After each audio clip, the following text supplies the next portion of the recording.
കഥ കേട്ടാലോ?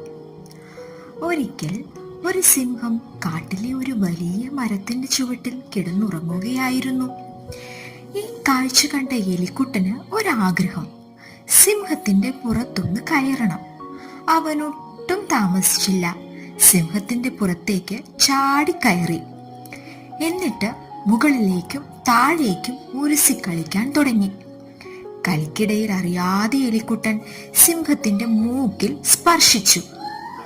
ഉടനെ തന്നെ സിംഹം ഉറക്കമുണർന്ന് ചാടി എഴുന്നേറ്റു. നോക്കുമ്പോൾ അതാ ഒരു കുഞ്ഞനെലി തന്റെ കാലിലിരിക്കുന്നു. എലിക്കുട്ടൻ പേടിച്ചു വിറയ്ക്കാൻ തുടങ്ങി. സിംഹം എന്തായാലും എന്നെ കൊല്ലും. എലിക്കുട്ടൻ വേഗം കൈകൂപ്പി സിംഹത്തിനോട് പറഞ്ഞു, രാജാവിനോട് ക്ഷമിക്കണം, ഞാൻ ഒരിക്കലും ഇനി ഇത് ആവർത്തിക്കില്ല. സിംഹത്തിന് എലിക്കുട്ടനോട് കരുണ തോന്നി. അവനെ വെറുതെ വിട്ടു. ദിവസങ്ങൾ കഴിഞ്ഞു. പെട്ടെന്ന് എലിക്കുട്ടൻ ഒരു അലർച്ച കേട്ടു. അവൻ അലർച്ച കേട്ട ഭാഗത്തേക്ക് നടന്നു. അതാ സിംഹം ഒരു വലയിൽ കുടുങ്ങിക്കിടക്കുന്നു. എലിക്കുട്ടൻ ഒട്ടും സമയം കളയാതെ വേഗം വല കടിച്ചു മുറിച്ചു സിംഹത്തിനെ രക്ഷിച്ചു.